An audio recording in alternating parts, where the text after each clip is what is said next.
A a un punto B y siempre tener una alternativa de aterrizaje a ese punto B que elegiste.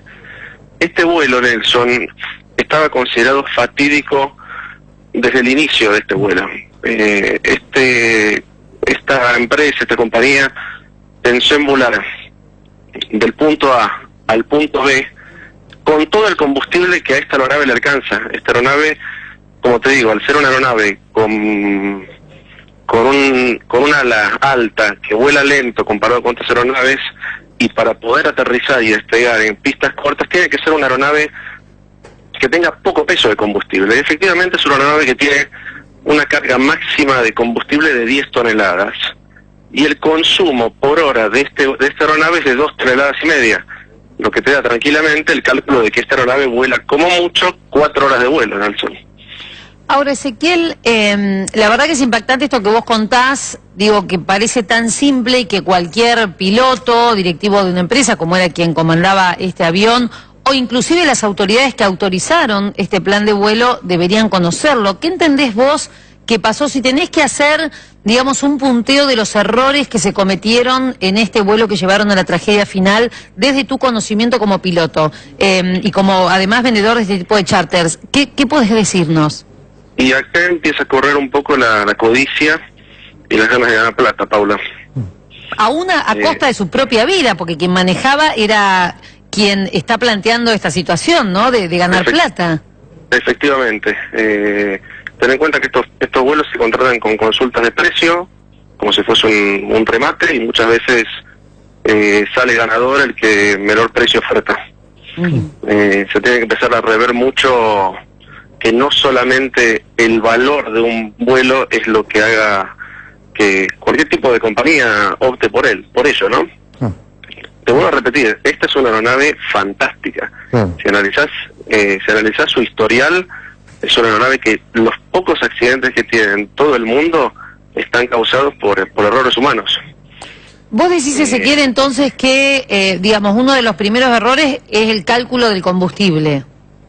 Es el primer y único error de este vuelo. Y si él hubiera declarado la emergencia, como están marcando algunos, porque él, lo que se escucha en la torre de control es que no declara la emergencia como tal. Inclusive el director de Aviación de Colombia decía que muchas veces son penalizadas las empresas que plantean esta situación de emergencia. ¿Esto es así? ¿Él debería haber planteado una emergencia y a partir de allí podría haber habido alguna posibilidad de salvar a los pasajeros?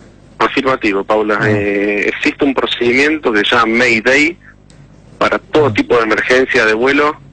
Eso te abre a vos una ventana, por así llamarla, de prioridad absoluta en tu aproximación hacia tu aeropuerto de destino. OASI, que es la Organización Mundial de Aviación, estipula específicamente en una de sus cláusulas, no recuerdo en este momento cuál es, los procedimientos a seguir ante momentos críticos de combustible como el que está viviendo esta aeronave, y lo primero que le tenés que decir a una torre de control es Mayday, Mayday.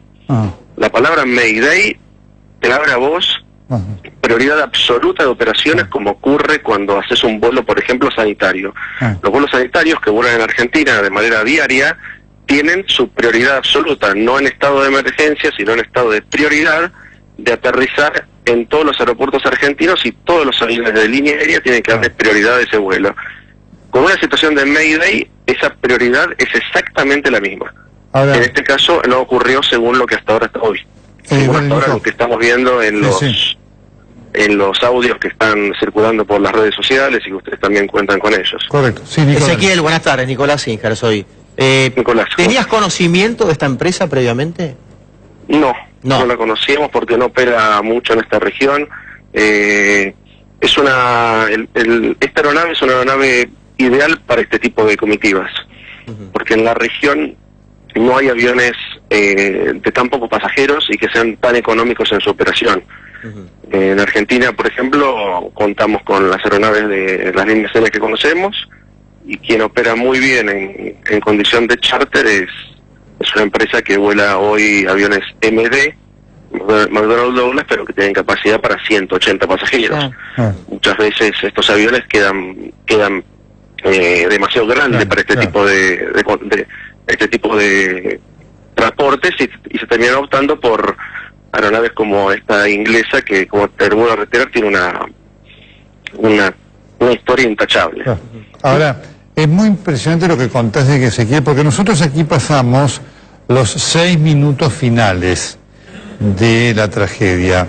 ¿Se puede entender que de haber él declarado o pedido el Mayday, en esos 6 minutos pudo haber tenido acceso a un trayecto más veloz que lo hubiera puesto sobre la cabecera de la pista? Totalmente, Nelson. Si vos escuchás un poquito los audios, vas a ver que él está haciendo una aproximación estándar, donde la torre de control le está dando, no prioridad, sino seguimiento a los vuelos que están adelante de él en trayecto de aproximación, y podríamos decir que sí, que se hubiesen salvado, porque estábamos hablando de poquísimas millas. 8 millas. Eso mismo, sí. ¿Cuánto es el tiempo? 8 millas. 1 minuto de vuelo, 2 minutos de vuelo. Impactante. Y sumado a que vos, cuando venís en descenso y si efectivamente pedís una aproximación prioritaria, este tipo de aeronaves y la mayoría de los jets, cuando venís en descenso absoluto, tu consumo de combustible en el descenso es muy bajo, es muy bajo. Vos estás prácticamente con los motores en ralentí, lo que se llama marcha lenta.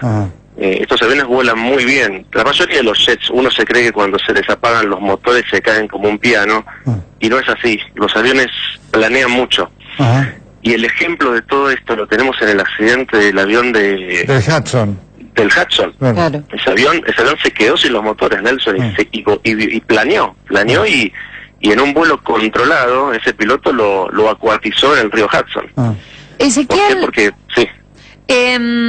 ¿Cómo es la presentación de planes de vuelo cuando ustedes tienen que sacar a volar un avión? ¿Qué se tiene en cuenta? Porque a mí me tiene muy impresionada esto, porque uno puede entender, entre comillas, la avaricia de un empresario.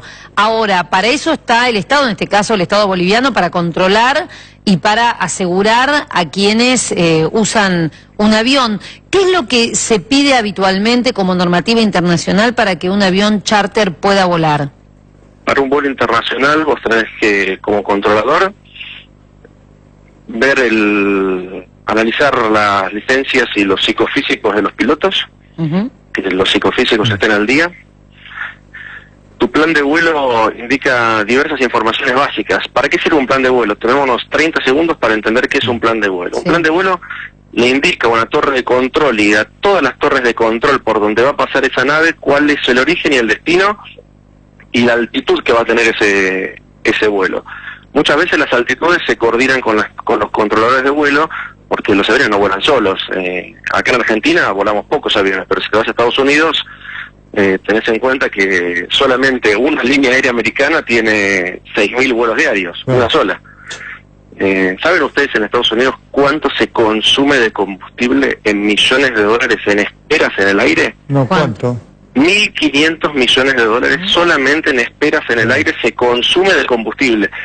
En Estados Unidos ustedes saben que tienen estadísticas de todo tipo, ¿no?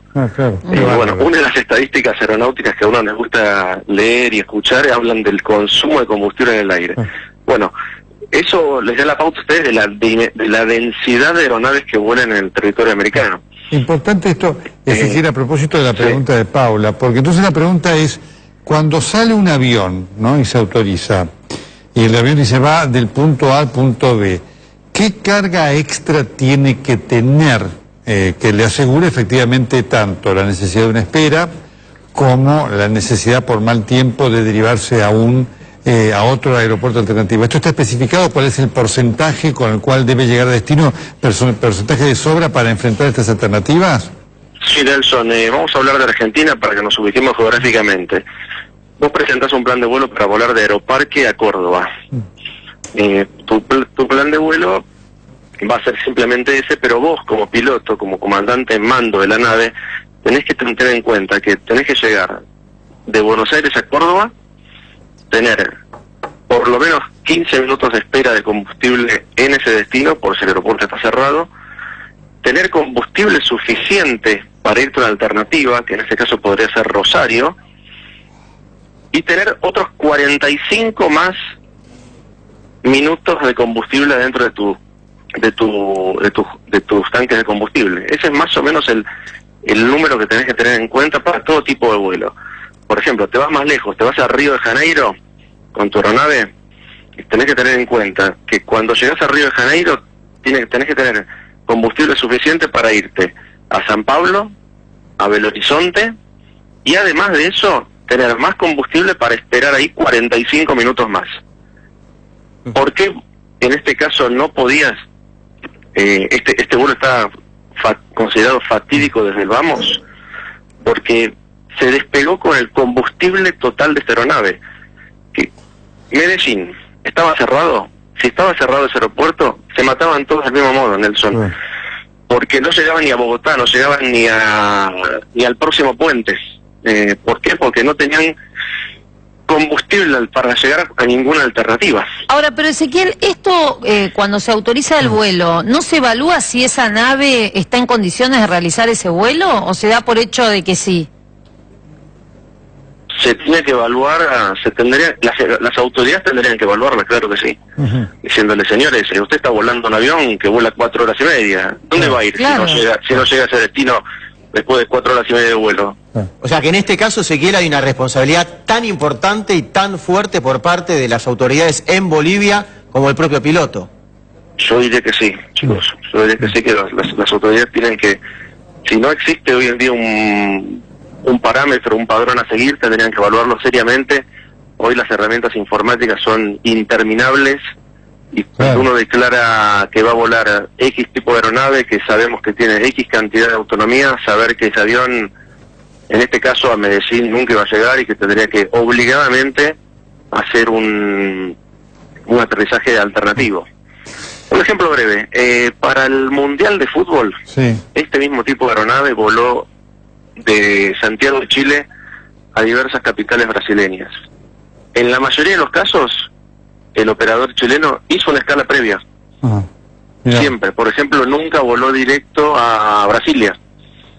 Siempre hizo una escala previa. Porque, como les reitero, es una aeronave para vuelos cortos, cuya gran virtud es aterrizar en pistas cortas, en las pistas para uso minero, pistas de uso rudimentario para transporte de caudales, en casos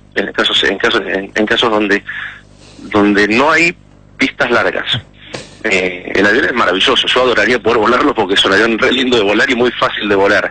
Los aviones con ala alta, a diferencia de los aviones de ala baja, aterrizan mucho más suavemente. Si ustedes algún día llegasen a volar un ATR, que es el avión que volaba recientemente una empresa que cruzaba de Buenos Aires a Montevideo. A Montevideo, de esa misma, sí. Se sorprenderían con el nivel de confort de vuelo que tiene esa aeronave. Todo el mundo se cree que los aviones turbohélice con hélice son inseguros porque le ven la hélice girando, pero el principio de vuelo es exactamente el mismo. No importa si tiene jets o si tiene una hélice que gira y que uno la ve.